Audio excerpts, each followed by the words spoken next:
La prueba de amor, escrito por Maris Scheller. Después de conseguir el permiso de la priora para salir unas horas, Angeline, interna en el convento de Santa Anna, en la pequeña ciudad lombarda de Este, se puso en camino para hacer una visita. La joven vestía con sencillez y buen gusto, su faciola le cubría la cabeza y los hombros, y bajo ella brillaban sus grandes ojos negros, extraordinariamente hermosos. Quizá no fuera una belleza perfecta, pero su rostro era afable, noble y franco, y tenía una profusión de cabellos negros y sedosos, y una tez blanca y delicada, a pesar de ser morena. Su expresión era inteligente y reflexiva, parecía estar en paz consigo misma, y era ostensible que se sentía profundamente interesada, y a menudo feliz, con los pensamientos que ocupaban su imaginación. Era de humilde cuna, su padre había sido el administrador del conde de Mocenigo, un noble veneciano, y su madre había criado a la única hija de este. Los dos habían muerto, dejándola en una situación relativamente desahogada, y Angeline era un trofeo que buscaban conquistar todos los jóvenes que, sin ser nobles, gozaban de buena posición, pero ella vivía retirada en el convento y no alentaba a ninguno. Llevaba muchos meses sin abandonar sus muros, y sintió algo parecido al miedo cuando se encontró en medio del camino que salía de la ciudad y ascendía por las colinas Euganei hasta Villa Mocenigo, su lugar de destino. Conocía cada palmo del camino. La condesa de Mocenigo había muerto al dar a luz su segundo hijo y, desde entonces, la madre de Angeline había residido en la villa. La familia estaba formada por el conde, que, salvo algunas semanas de otoño, estaba siempre en Venecia, y sus dos hijos. Ludovico, el primogénito, había sido enviado en edad temprana a Padua para recibir una buena educación, y solo vivía en la villa Faustina, 5 años menor que Angeline. Faustina era la criatura más adorable del mundo, a diferencia de los italianos, tenía los ojos azules y risueños, la tez luminosa y los cabellos color caoba, su figura ágil, esbelta y nada angulosa recordaba a una sílfide, era muy bonita, vivaz y obstinada, y tenía un encanto irresistible que empujaba a todos a ceder alegremente ante ella. Angeline parecía su hermana mayor, se ocupaba de ella y le consentía todos los caprichos, una palabra o una sonrisa de Faustina lo podían todo. La quiero demasiado, decía a veces, pero soportaría cualquier cosa antes que ver una lágrima en sus ojos. Era propio de Angeline no expresar sus sentimientos, los guardaba en su interior, donde crecían hasta convertirse en pasiones. Pero unos excelentes principios y la devoción más sincera impedían que la joven se viera dominada por ellas. Angeline se había quedado huérfana 3 años antes, cuando había muerto su madre, y Faustina y ella se habían trasladado al convento de Santa Anna, en la ciudad de Este, pero un año más tarde, Faustina, que entonces tenía 15 años, había sido enviada a completar su educación a un famoso convento de Venecia, cuyas aristocráticas puertas estaban cerradas a su humilde compañera. Ahora, a los 17 años, después de finalizar sus estudios, había vuelto a casa, y se disponía a pasar los meses de septiembre y octubre en Villa Mocenigo con su padre. Los dos habían llegado aquella misma noche, y Angeline había salido del convento para ver y abrazar a su amiga del alma. Había algo muy maternal en los sentimientos de Angeline. 5 años es una diferencia considerable entre los 10 y los 15 años, y muy grande entre los 17 y los 22. Mi querida niña, pensaba Angeline, mientras iba andando, debe de haber crecido mucho, e imagino que estará más hermosa que nunca. Qué ganas tengo de verla, con su dulce y pícara sonrisa. Me gustaría saber si ha encontrado a alguien que la mimara tanto como yo en su convento veneciano, alguien que asumiera la responsabilidad de sus faltas y que le consintiera sus caprichos. Ah, aquellos días no volverán. Ahora estará pensando en el matrimonio. Me pregunto si habrá sentido algo parecido al amor, suspiró. Pronto lo sabré, estoy segura de que me lo contará todo. Ojalá pudiera abrirle mi corazón, detesto tanto secreto y tanto misterio, pero he de cumplir mi promesa, y dentro de un mes habrá acabado todo, dentro de un mes conoceré mi destino. Dentro de un mes. Lo veré a él entonces. Volveré a verlo algún día. Pero será mejor que olvide todo eso y piense únicamente en Faustina. Mi dulce y entrañable Faustina. Angeline subía lentamente la colina cuando oyó que alguien la llamaba, y en la terraza que dominaba el camino, apoyada en la balaustrada, se hallaba la querida destinataria de sus pensamientos, la bonita Faustina, la pequeña hada, en la flor de la vida, sonriendo de felicidad. Angeline sintió un cariño aún mayor por ella. No tardaron en abrazarse. Faustina reía con ojos chispeantes, y empezó a contarle todo lo sucedido en aquellos 2 años, y se mostró obstinada e infantil, aunque tan encantadora y cariñosa como siempre. Angeline la escuchó con alegría, contemplando extasiada y en silencio los hoyuelos de sus mejillas, el brillo de sus ojos y la gracia de sus ademanes. No habría tenido tiempo de contarle su historia aunque hubiese querido, Faustina hablaba tan deprisa. «¿Sabes, Angelineta mía?», exclamó, «que me casaré este invierno». «¿Y quién será tu señor esposo?». «Todavía no lo sé, pero lo encontraré en el próximo carnaval». «Debe ser muy noble y muy rico», dice papá, «y yo digo que debe ser muy joven, tener buen carácter y dejarme hacer lo que yo quiera, como siempre has hecho tú, querida Angeline». Finalmente, Angeline se levantó para despedirse. A Faustina no le agradó que se marchara, quería que pasara la noche con ella, y señaló que enviaría a alguien al convento para conseguir permiso de la priora. Pero Angeline, sabiendo que esto era imposible, estaba decidida a irse y convenció a su amiga de que la dejara partir. Al día siguiente, Faustina visitaría personalmente el convento para ver a sus antiguas amistades, y Angeline podría regresar con ella por la noche si lo permitía la priora. Una vez discutido este plan, las dos jóvenes se separaron con un abrazo, y, mientras bajaba con paso ligero, Angeline levantó la mirada y vio cómo Faustina, muy sonriente, le decía adiós con la mano desde la terraza. Angeline estaba encantada con su amabilidad, su hermosura, la animación y viveza de su conducta y de su conversación. Faustina ocupó al principio todos sus pensamientos, pero, en una curva del camino, cierta circunstancia le trajo otros recuerdos. «Oh, qué feliz seré si él demuestra haberme sido fiel», pensó. «Con Faustina e Hipólito, será como vivir en el paraíso». Y luego rememoró cuánto había ocurrido en los 2 últimos años. Del modo más breve posible, seguiremos su ejemplo. Cuando Faustina partió para Venecia, Angeline se quedó sola en el convento. Aunque era una persona retraída, Camilla della Toretta, una joven dama de Bolonia, se convirtió en su mejor amiga. El hermano de Camilla vino a visitarla, y Angeline la acompañó al locutorio para recibirlo. Hipólito se enamoró desesperadamente de ella, y consiguió que Angeline le correspondiera. Todos los sentimientos de la joven eran sinceros y apasionados, sin embargo, sabía atemperarlos, y su conducta fue irreprochable. Hipólito, por el contrario, era impetuoso y vehemente, la amaba ardientemente y no podía tolerar que nada se opusiera a sus deseos. Decidió contraer matrimonio, pero, como pertenecía a la nobleza, temía la desaprobación de su padre. Mas era necesario pedir su consentimiento, y el anciano aristócrata, presa del temor y de la indignación, llegó a este, dispuesto a adoptar cualquier medida que separase para siempre a los dos enamorados. La dulzura y la bondad de Angeline mitigaron su cólera, y el abatimiento de su hijo le movió a compasión. Desaprobaba el matrimonio, pero comprendía que Hipólito deseara unirse a tanta hermosura y gentileza. Pero después pensó que su hijo era muy joven y podía cambiar de parecer, y se reprochó a sí mismo haber dado tan fácilmente su consentimiento.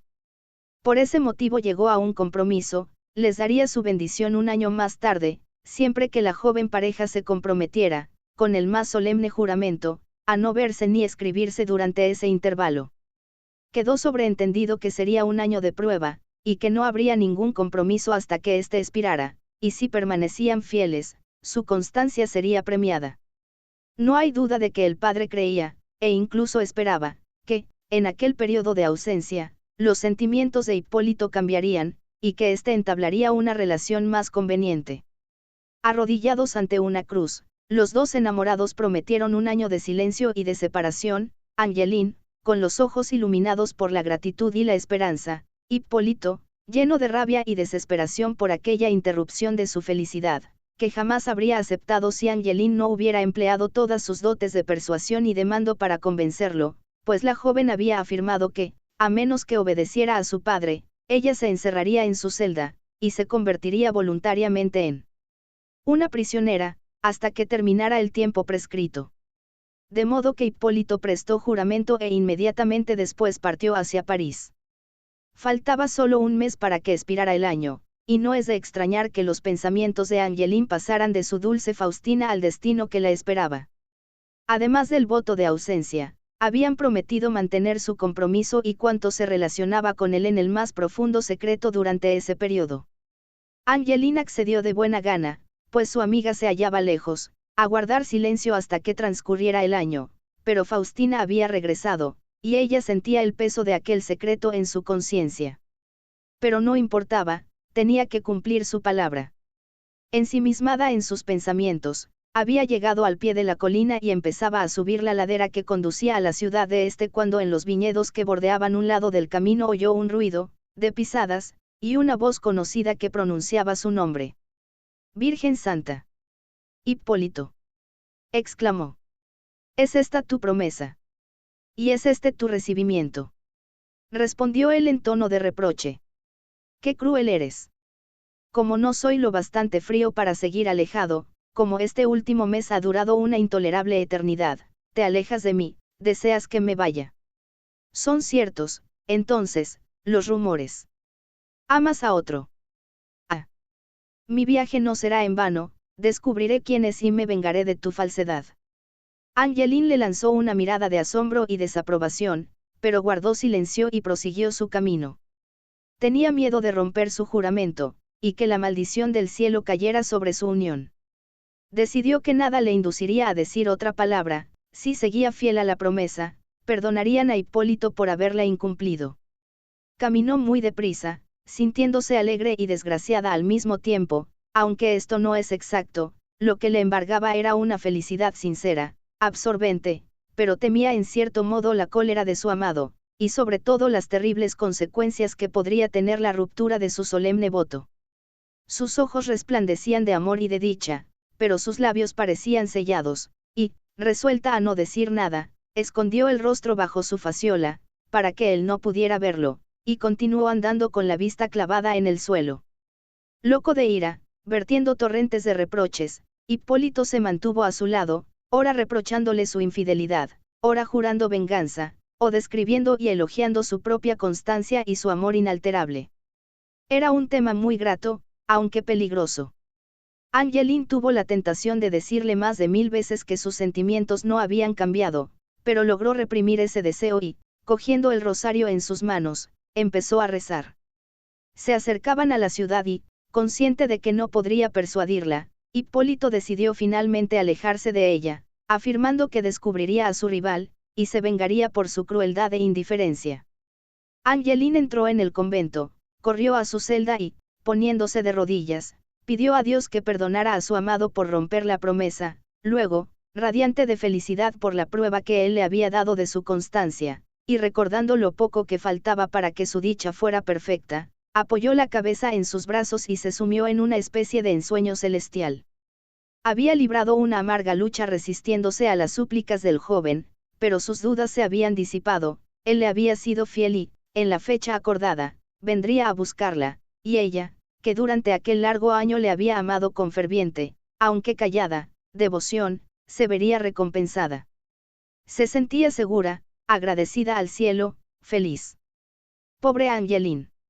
Al día siguiente, Faustina fue al convento, las monjas se apiñaron a su alrededor. «¡Cuánto Eveline!», exclamó una. «¡E tanta carina!», dijo otra. «¿Ese fate la esposina? ¿Está ya prometida en matrimonio?», preguntó una tercera. Faustina respondía con sonrisas y caricias, bromas inocentes y risas. Las monjas la idolatraban, y Angeline estaba a su lado, admirando a su encantadora amiga y disfrutando de los elogios que le prodigaban. Finalmente, Faustina tuvo que partir, y Angeline, tal como habían previsto, consiguió permiso para acompañarla. «Puedes ir a la villa con Faustina, pero no quedarte allí a pasar la noche», señaló la priora, pues iba en contra de las reglas del convento. Faustina suplicó, protestó y consiguió, mediante halagos, que dejara regresar a su amiga al día siguiente. Entonces iniciaron el regreso juntas, acompañadas de una vieja criada, una especie de señora de compañía. Mientras andaban, un caballero las adelantó a caballo. ¡Qué guapo es!, exclamó Faustina. ¿Quién será? Angeline se puso roja como la grana, pues se dio cuenta de que era Hipólito. Él pasó a gran velocidad, y no tardaron en perderlo de vista. Estaban subiendo la ladera, y ya casi divisaban la villa, cuando les alarmó oír toda clase de gritos, berridos y bramidos, como si unas bestias salvajes o unos locos, o todos a la vez, hubieran escapado de sus guaridas y manicomios. Faustina palideció, y pronto su amiga estuvo tan asustada como ella, pues vio un búfalo, escapado de su yugo, que se lanzaba colina abajo, llenando el aire de rugidos, perseguido por un grupo de contadini chillando y dando alaridos, y enfilaba directamente hacia las dos amigas. La anciana acompañanta exclamó: «¡Oh, Jesús María!», y se tiró al suelo.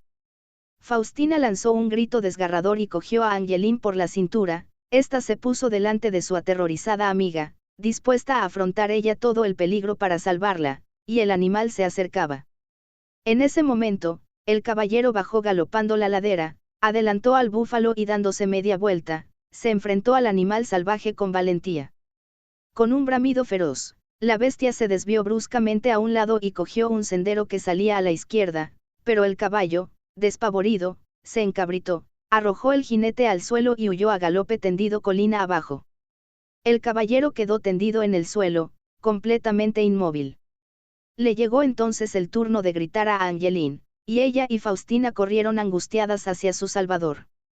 Mientras esta última le daba aire con el enorme abanico verde que llevan las damas italianas para protegerse del sol, Angeline se apresuró a ir a buscar agua. A los pocos minutos, el color volvió a las mejillas del joven, que abrió los ojos, y entonces vio a la hermosa Faustina e intentó levantarse. Angeline apareció en ese instante y, ofreciéndole agua en una calabaza, la acercó a sus labios. Él apretó su mano, y ella la retiró. Fue entonces cuando la anciana Catherine, extrañada de aquel silencio, empezó a mirar a su alrededor y, al ver que solo estaban las dos jóvenes inclinadas sobre un hombre en el suelo, se levantó y fue a reunirse con ellas. «¿Se está usted muriendo?», exclamó Faustina. «Me ha salvado la vida y se ha matado por ello». Hipólito trató de sonreír. «No, no me estoy muriendo», dijo, «pero estoy herido». «¿Dónde? ¿Cómo?», gritó Angeline. «Mi querida Faustina, enviemos a buscar un carruaje y llevémoslo a la villa». «Oh, sí», repuso Faustina. «Vamos, Catherine, corre, cuéntale a papá lo ocurrido, que un joven caballero se ha matado por salvarme la vida». «No me he matado», le interrumpió Hipólito, «solo me he roto el brazo y, tal vez, la pierna». Angeline adquirió una palidez cadavérica y se dejó caer al suelo. «Pero morirá antes de que consigamos ayuda», afirmó Faustina. «Esa estúpida Catherine es más lenta que una tortuga». «Iré yo a la villa», exclamó Angeline. «Catherine se quedará contigo y con Ipe». «Boundio. ¿Qué estoy diciendo?». Se alejó presurosa y dejó a Faustina abanicando a su amado, que volvió a sentirse muy débil. Enseguida se dio la alarma en la villa. El señor conde envió a buscar un médico y ordenó que sacaran un colchón, entre 4 hombres, para ir en ayuda de Hipólito. Angeline se quedó en la casa, por fin pudo abandonarse a sus sentimientos y llorar amargamente, abrumada por el miedo y el dolor. Oh, porque rompería su promesa para ser castigado. Ojalá pudiera yo expiar su culpa. Se lamentó. No tardó, sin embargo, en recobrar el ánimo, y, cuando entraron con Hipólito, le había preparado la cama y había cogido las vendas que había creído necesarias. Pronto llegó el médico, y vio que el brazo izquierdo estaba claramente roto, pero que la pierna no había sufrido más que una contusión. Entonces redujo la fractura, sangró al paciente y, dándole una pócima para serenarlo, ordenó que estuviera tranquilo. Angeline pasó toda la noche a su lado, pero Hipólito durmió profundamente y no se dio cuenta de su presencia. Jamás lo había amado tanto. Comprendió que su desgracia, sin duda fortuita, hacía honor al cariño que sentía por ella, y contempló su hermoso rostro, apaciblemente dormido. Que el cielo guarde al amante más leal que jamás haya bendecido las promesas de una joven, pensó. A la mañana siguiente, Hipólito se despertó sin fiebre y muy animado. La herida de la pierna apenas le dolía, y quería levantarse. Recibió la visita del médico, quien le rogó que guardara cama un día o dos para evitar una infección, y le aseguró que se curaría antes si obedecía sus órdenes sin reservas. Angeline pasó el día en la villa, pero no volvió a verlo. Faustina no dejó de hablar de su valentía, heroísmo y simpatía. Ella era la heroína de la historia. El caballero había arriesgado su vida por ella, era ella a quien había salvado. Angeline sonrió un poco ante su egoísmo y pensó que se sentiría humillada si le contaba la verdad, así que guardó silencio. Por la noche, se vio obligada a regresar al convento, entraría a despedirse de Hipólito. Era correcto. No significaba romper su promesa. Y, sin embargo, ¿cómo resistirse a hacerlo? Así, pues, entró en la habitación y se acercó sigilosamente a él. Hipólito oyó sus pasos, levantó ilusionado la mirada y sus ojos reflejaron cierta decepción. Adiós, Hipólito, dijo Angeline. He de volver al convento. Si empeoras, Dios nos libre, vendré a cuidarte y atenderte, y moriré contigo, si te restableces, como parece ser la voluntad divina, antes de un mes te daré las gracias como mereces. Adiós, querido Hipólito. Adiós, querida Angeline. Cuanto piensas es bueno y justo, y tu conciencia lo aprueba, no temas por mí. Siento mi cuerpo lleno de salud y de vigor, y, puesto que tú y tu dulce amiga están a salvo, benditas sean las incomodidades y los dolores que sufro. Adiós. Pero espera, Angeline, tan solo unas palabras. Mi padre, según he oído, se llevó a Camilla de vuelta a Bolonia el año pasado. Ustedes se escriben, tal vez. Te equivocas, Hipólito, de acuerdo con los deseos del marqués, no hemos intercambiado ninguna carta. Has obedecido tanto en la amistad como en el amor. Qué bondadosa eres. Pero yo también quiero que me hagas una promesa. La cumplirás con la misma firmeza que la de mi padre. Si no va en contra de nuestro voto. De nuestro voto. Pareces una novicia. ¿Acaso nuestros votos tienen tanto valor? No, no va en contra de nuestro voto, solo te pido que no escribas a Camilla o a mi padre, ni dejes que este accidente llegue a sus oídos. Les inquietaría inútilmente. ¿Me lo prometes? Te prometo que no les enviaré ninguna carta sin tu permiso. Y yo confío en que serás fiel a tu palabra, de igual modo que lo has sido a tu promesa. Adiós, Angeline. ¿Cómo? ¿Te vas sin un beso? La joven se apresuró a salir del cuarto para no ceder a la tentación, pues acceder a aquella demanda habría sido un quebrantamiento mucho mayor de su promesa que cualquiera de los ya perpetrados. Regresó a este, preocupada y, sin embargo, alegre, convencida de la lealtad de su amado y rezando fervorosamente para que no tardara en recuperarse. Durante varios días acudió regularmente a Villa Monsenigo para preguntar por su salud, y se enteró de que el joven mejoraba poco a poco. Finalmente, le comunicaron que Hipólito tenía permiso para abandonar su habitación. Faustina le dio la noticia, con los ojos brillantes de alegría. Hablaba sin cesar de su caballero, así le llamaba, y de la gratitud y admiración que sentía por él. Lo había visitado a diario acompañada de su padre, y siempre tenía alguna nueva historia que contar sobre su ingenio, elegancia y amables cumplidos. Ahora que él podía reunirse con ellos en la sala, se sentía doblemente feliz. Después de recibir esa información, Angeline renunció a sus visitas diarias, ya que corría el peligro de encontrarse con su amado. Enviaba todos los días a alguien y tenía noticias de su restablecimiento, y todos los días recibía un mensaje de su amiga, invitándola a Villa Monsenigo. Pero ella se mantuvo firme, sentía que obraba bien. Y, aunque temía que él estuviera enfadado, sabía que transcurridos 15 días lo que quedaba del mes podría expresarle sus verdaderos sentimientos, y, como él la amaba, la perdonaría enseguida. No llevaba ningún peso en el corazón, nada que no fuera gratitud y alegría. Todos los días, Faustina le suplicaba que fuera y, aunque sus ruegos se volvieron cada vez más apremiantes, Angeline siguió dándole excusas. Una mañana su joven amiga entró atropelladamente en su celda para llenarla de reproches y mostrarle su extrañeza por su ausencia. Angeline se vio obligada a prometer que la visitaría, y entonces se interesó por el caballero, a fin de descubrir cuál era la mejor hora para evitar su encuentro.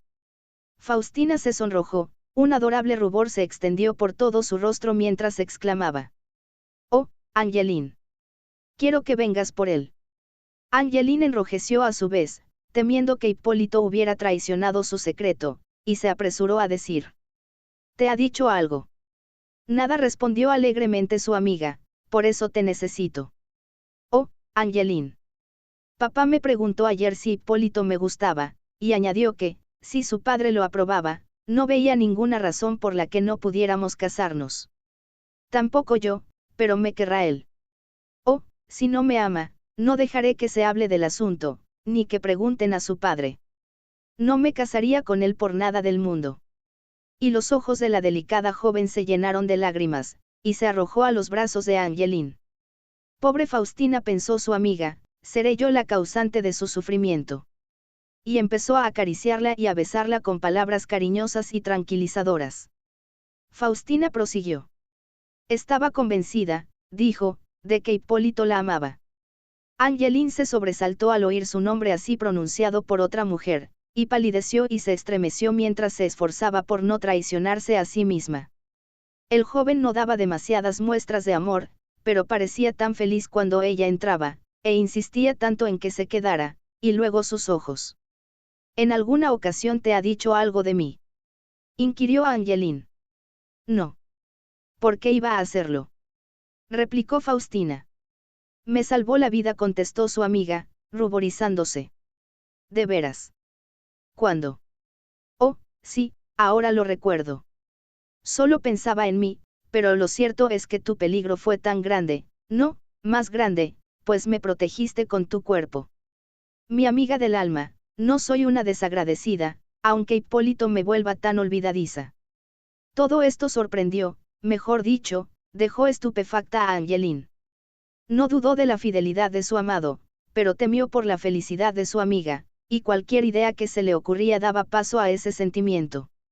Prometió visitar a Faustina aquella misma tarde.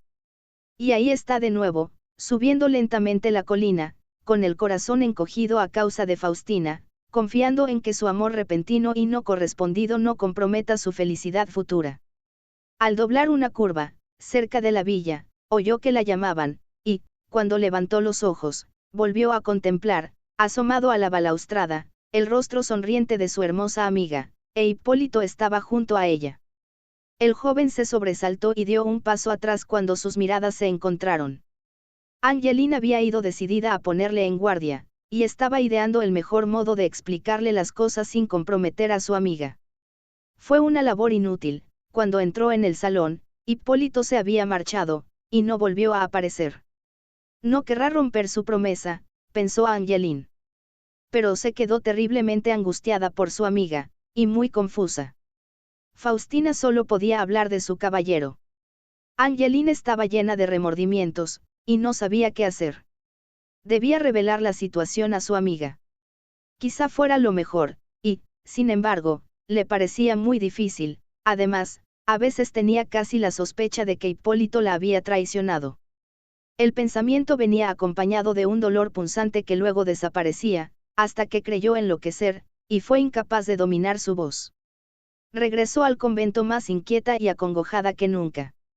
Visitó la villa en 2 ocasiones, e Hipólito volvió a eludirla, y el relato de Faustina sobre el modo en que él la trataba se tornó más inexplicable.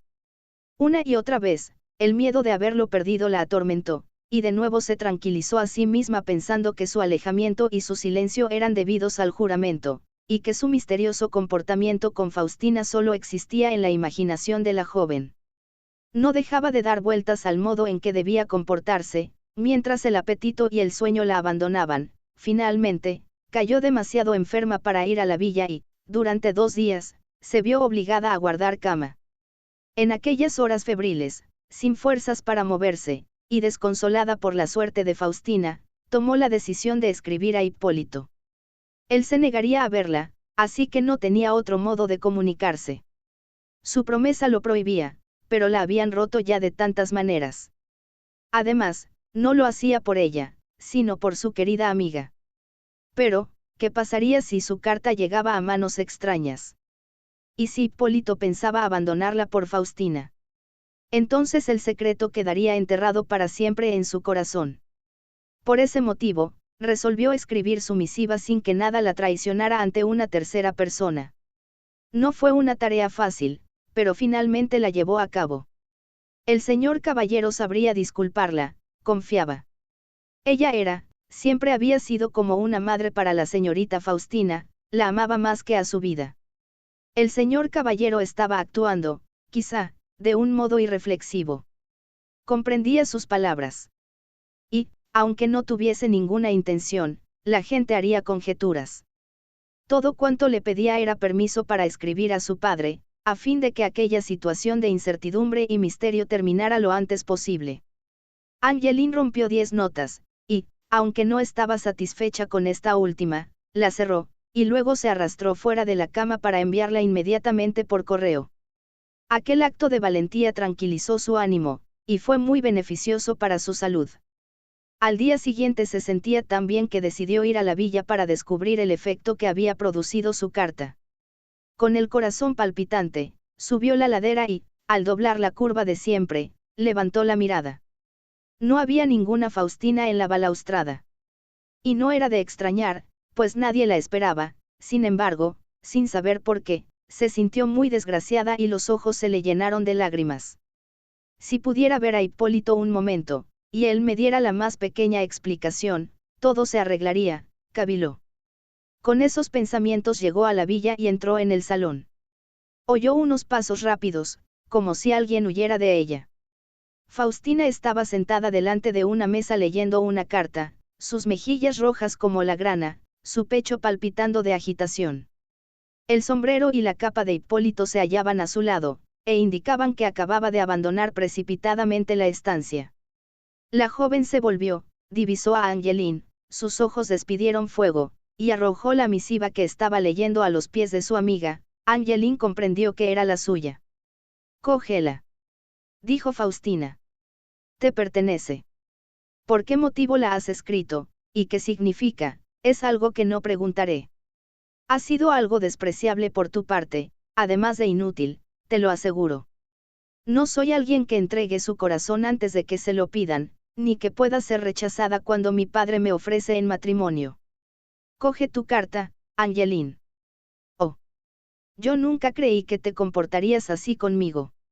Angeline seguía allí como si la escuchara, pero no oía una sola palabra, completamente inmóvil, las manos enlazadas con fuerza, los ojos anegados en lágrimas y fijos en su carta. «Te digo que la cojas», exclamó Faustina con impaciencia, dando una patada en el suelo con su pequeño pie. «Ha llegado demasiado tarde, fueran cuales fueran tus intenciones. Hipólito ha escrito a su padre pidiéndole su consentimiento para nuestra boda, mi padre también lo ha hecho». Angeline se estremeció y miró con ojos desorbitados a su amiga. «¿Es cierto? ¿Acaso lo dudas? ¿Quieres que llame a Hipólito para que confirme mis palabras?» Faustina se dirigió a ella exultante. Angeline, muda de espanto, se apresuró a coger la carta, y abandonó la sala, y la casa, bajó la colina y regresó al convento. Con el corazón al rojo vivo, sintió su cuerpo poseído por un espíritu que no era el suyo. No lloraba, pero sus ojos parecían a punto de salirse de las órbitas, y sus miembros se contraían espasmódicamente. Corrió a su celda, se arrojó al suelo, y entonces pudo estallar en llanto. Después de derramar torrentes de lágrimas, consiguió rezar, y más tarde, cuando recordó que su sueño de felicidad había terminado para siempre, deseó la muerte. A la mañana siguiente, abrió los ojos de mala gana y se levantó. Era de día, y todos debían levantarse y seguir adelante, y ella entre los demás, aunque el sol ya no brillase como antes y el dolor convirtiera su vida en un tormento. No pudo evitar sobresaltarse cuando, poco después, le informaron que un caballero deseaba verla. Buscó refugio en un rincón, y rehusó bajar al locutorio. La portera regresó un cuarto de hora más tarde. El joven se había marchado, pero le había escrito una nota, y le entregó la misiva. Estaba sobre la mesa, delante de Angeline, pero le traía sin cuidado abrirla. Todo había terminado, y no necesitaba aquella confirmación. Finalmente, muy despacio, y no sin esfuerzo, rompió el sello. Estaba fechada el día en que expiraba el año. Las lágrimas asomaron a sus ojos, y entonces nació en su corazón la cruel esperanza de que todo fuera un sueño, y de que ahora que la prueba de amor llegaba a su fin, él la reclamara como suya. Empujada por esta incierta suposición, se enjugó las lágrimas y leyó las siguientes palabras. He venido a excusarme por mi bajeza. Rehusas verme y yo te escribo, pues, aunque siempre seré un hombre despreciable para ti, no pareceré peor de lo que soy. Recibí tu carta en presencia de Faustina y ella reconoció tu letra. Conoces bien su obstinación, su impetuosidad, no pude impedir que me la arrebatara. No añadiré nada más. Debes de odiarme, y, sin embargo, tendrías que compadecerme, pues soy muy desdichado. Mi honor está ahora comprometido, todo terminó antes de que yo empezara a ser consciente del peligro, pero ya no se puede hacer nada. No encontraré la paz hasta que me perdones, y, sin embargo, merezco tu maldición. Faustina no sabe nada de nuestro secreto. Adiós. El papel cayó de las manos de Angeline. Sería inútil describir los diversos sufrimientos que soportó la infortunada joven. Su piedad, resignación y carácter noble y generoso acudieron en su ayuda, y le sirvieron de apoyo cuando sentía que sin ellos podía morir. Faustina le escribió para decirle que le hubiera gustado verla, pero que Hipólito era reacio a la idea. Habían recibido la respuesta del marqués de la Toretta, un feliz consentimiento, pero el anciano se hallaba enfermo y todos se marchaban a Bolonia. A la vuelta, hablarían. Su partida ofreció cierto consuelo a la desdichada joven. Y no tardó en prodigárselo también una carta del padre de Hipólito, llena de alabanzas de su conducta. Su hijo se lo había confesado todo, escribía, ella era un ángel, el cielo la premiaría, pero su recompensa sería aún mayor si se dignaba perdonar a su infiel enamorado. Responder a esa misiva alivió el dolor de la joven, que desahogó su pena y los pensamientos que la atormentaban escribiéndola. Perdonó de buen grado a Hipólito, y rezó para que él y su adorable esposa gozaran de todas las bendiciones. Hipólito y Faustina contrajeron matrimonio y pasaron 2 o 3 años en París y en el sur de Italia. Ella fue inmensamente feliz al principio, pero pronto el mundo cruel y el carácter ligero e inconstante de su marido infligieron 1000 heridas en su joven corazón. Echaba de menos la amistad y la comprensión de Angeline, apoyar la cabeza en su pecho y ser consolada por ella. Propuso una visita a Venecia, Hipólito accedió y, de camino, pasaron por este. Angeline había tomado el hábito en el convento de Santa Anna. Se sintió muy complacida, por no decir feliz, de su visita, escuchó con gran sorpresa las penas de Faustina, y se esforzó por consolarla. También vio a Hipólito con enorme serenidad, pues sus sentimientos habían cambiado, no era el ser que ella había amado, y comprendió que, de haberse casado con él, con su profunda sensibilidad y sus elevadas ideas sobre el honor, se habría sentido incluso más decepcionada que Faustina. La pareja llevó la vida que suelen llevar los matrimonios italianos. Él era amante de las diversiones, inconstante, despreocupado, ella se consolaba con un cavaliere servente. Angeline, consagrada a Dios, se asombraba de todo aquello, y de que alguien pudiera cambiar, con tanta ligereza sus afectos, para ella tan sagrados e inmutables. Fin.